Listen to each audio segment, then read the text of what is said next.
मित्रांनो नमस्कार. मित्रांनो आज एक पुन्हा मी महत्त्वाचा विषय विशेषतः पुण्यासाठी घेऊन तुमच्यापुढे आलो आहे आणि तो विषय आहे आपल्या पुण्यामध्ये वाहनांची संख्या जी निरंतर वाढत चाललेली आहे. त्याला कुठेही त्याच्यावर नियंत्रण राखलं जातंय असं दिसून येत नाही. कारण माझ्याकडे आता संख्याशास्त्रीय माहिती उपलब्ध आहे आणि ती माहिती मला असं दाखवत आहे की 2024 मध्ये वाहनांची जी नोंद झाली होती, ती नोंद 3,02,338 होती. आता 2025 मध्ये ही संख्या वाढून 3,30,334 झालेली आहे आणि ही वाढ 9% आहे.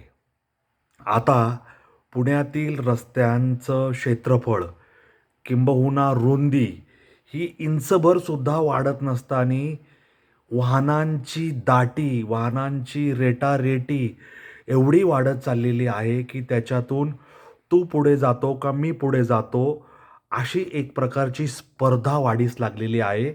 ज्यामुळे अपघातांचं प्रमाण पुण्यात वाढलेलं, अपघातामध्ये जखमी होणाऱ्या लोकांचं प्रमाण, अपघातामध्ये मृत्युमुखी पडणाऱ्या लोकांचं प्रमाण सातत्याने वाढलेलं दिसून येत आहे आणि ही चिंतेची बाब आहे, हे आपण लक्षात घ्यायला हवं.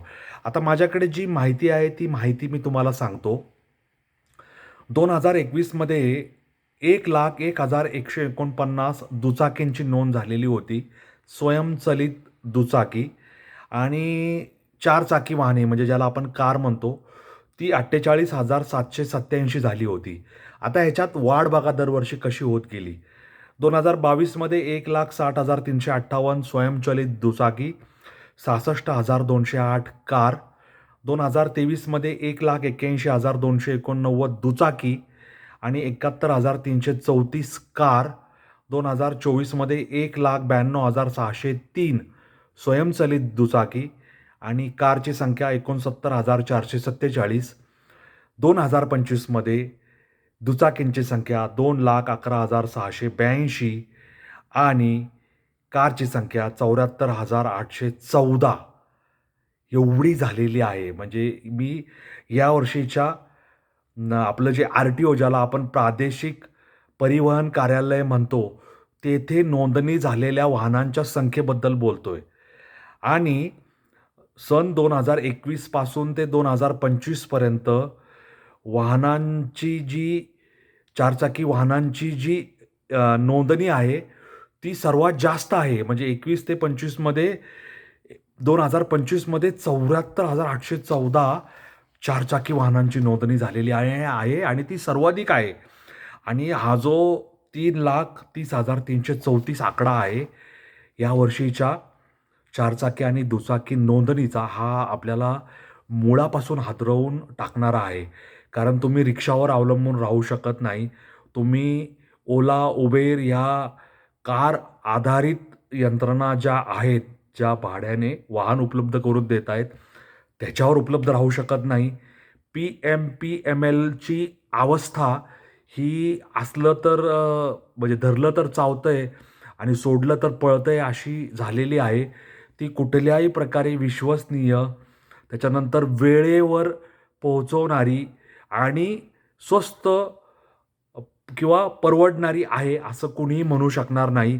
ओला, उबेर, रिक्षा हे मीटर पद्धतीने भाड्याची आखणी, नोंदणी आणि आकारणी करून ते प्राप्त करून घेत नाहीत, तर ते इतर चार्जेस लावतात. म्हणजे लगेज असेल, त्याच्यानंतर मीटर फॉल्टी आहे किंवा विलंब आकार झाला, असं काही-काही बहाणे करून ते ग्राहकाला नाडण्याचे, लुटण्याचे येन-केन प्रकारे करतात. मेट्रो ही काही मार्गापुरतीच उपलब्ध आहे. म्हणजे वनाजपासून रामवाडीपर्यंत, पिंपरीची पिंपरीपासून स्वारगेटपर्यंत किंवा पिंपरीपासून शिवाजीनगर, तिथून तिथून फार तर फार स्वारगेट, मंडई हे मोजके मार्ग उपलब्ध आहेत. आता शिवाजीनगर ते हिंजवडी मार्ग होतोय. परंतु कात्रजपर्यंत, खडकवासल्यापर्यंत, हडपसरपर्यंत, फुरसुंगीपर्यंत, लोणी काळभोरपर्यंत, वाघोलीपर्यंत, आळंदीपर्यंत, भोसरीपर्यंत, निगडीपर्यंत जोपर्यंत मेट्रोचं जाळं उभं राहणार नाही, विस्तारणार नाही, तोपर्यंत लोकांना विश्वासार्ह, त्याच्यानंतर वेळेवर सेवा देणारी, सुरक्षित, न नाडणारी, न लुटणारी अशी कुठलीही परिवहन सेवा उपलब्ध होणार नाही. ही काळ्या दगडावरची रेघ आहे. आज आपण संख्याशास्त्रीय माहिती उपलब्ध आहे म्हणून या वाढलेल्या वाहनांच्या संख्येबद्दल चिंता व्यक्त करत आहोत.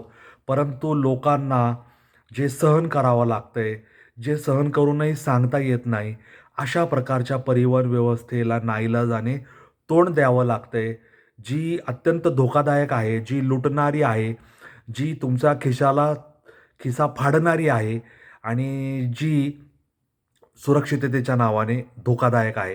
विशेषतः रात्री प्रवास करत असताना महिलांसाठी किंवा नागरिकांसाठी अशा प्रकारचं अपराध आणि गुन्हेगारी क्षेत्राला प्रोत्साहन देणारं काम परिवहन क्षेत्रात घडत असेल तर त्याच्याबद्दल कायदा आणि सुव्यवस्था हे क्षेत्रच आपल्याला सांगू शकेल. परंतु हे सगळं आपण सहन करतोय 2025-26 या वर्षात आणि नुकत्याच घातलेल्या निवडणुकातून जे जनप्रतिनिधी, लोकप्रतिनिधी निवडून येणार आहेत, त्यांनी ह्या विषयामध्ये लक्ष घालून सार्वजनिक वाहतूक व्यवस्था, सार्वजनिक परिवहन व्यवस्था ही तत्पर, ही वेळेवर सेवा देणारी, ही सुरक्षित आणि स्वस्त कशी असेल हे पाहायला हवं. हे जर ते करू शकले नाहीत, स्थानिक स्वराज्य संस्थांमध्ये येऊ घातलेलं सरकार, विधानसभा किंवा राज्यात असणारं सरकार, केंद्रात असणारं सरकार हे जर ह्या लोकांच्या हितांच्या प्रश्नाकडे वेळेवर लक्ष देतील तर लोकांचं जीवनमान हे सुखकर, आनंददायी आणि आरोग्यपूर्ण आणि सुरक्षित असेल असं वाटण्यासारखी परिस्थिती येत्या काळात निर्माण हो, अशी आपण देवाचरणी प्रार्थना करूया. आणि 2026 आणि ह्याच्या पुढचे वर्ष हे परिवहन क्षेत्रामध्ये लोकांना चांगलं बदल देणारे, पर्यावरण सुसंगत आणि लाभदायक, महाग नसणारे, सुरक्षित असतील अशी अपेक्षा आपण व्यक्त करूया. येणारं वर्ष कसं आहे हे कोणीच अजून सांगू शकत नाही. आपण त्या वर्षात पाऊल टाकलेलं आहे. तेव्हा नवीन वर्षाच्या शुभेच्छा एकमेकाला देताना, महानगरपालिकांच्या निवडणुकांना सामोरं जाताना आपण अशीच अपेक्षा करूया की शहरातलं परिवहन वातावरण, पुणे शहरातलं, पुणे शहराच्या परिघावरचं, पुणे ग्रामीणमधलं आणि पुणे जिल्ह्यातलं हे सुधारलेलं, प्रगत झालेलं, आधुनिक असं राहील आणि त्याच्यातून स्वस्त, पर्यावरणपूरक, सुरक्षित आणि वेळेवरची परिवहन सेवा उपलब्ध होईल अशी आशा आणि अपेक्षा व्यक्त करूया. या नोटवर मी सुरेश मुरलीधर कोडितकर तुमची रजा घेतो. असेच वेगळ्या वाटेवरचे व्हिडिओ ऐकण्यासाठी, पाहण्यासाठी माझा चॅनल जास्तीत जास्त लाईक, शेअर, सबस्क्राईब करायला विसरू नका. एवढीच माझी तुम्हाला विनंती आहे. धन्यवाद. जय हिंद, जय महाराष्ट्र, वंदे मातरम, जय श्रीराम, जय जगन्नाथ, जय सनातन. धन्यवाद.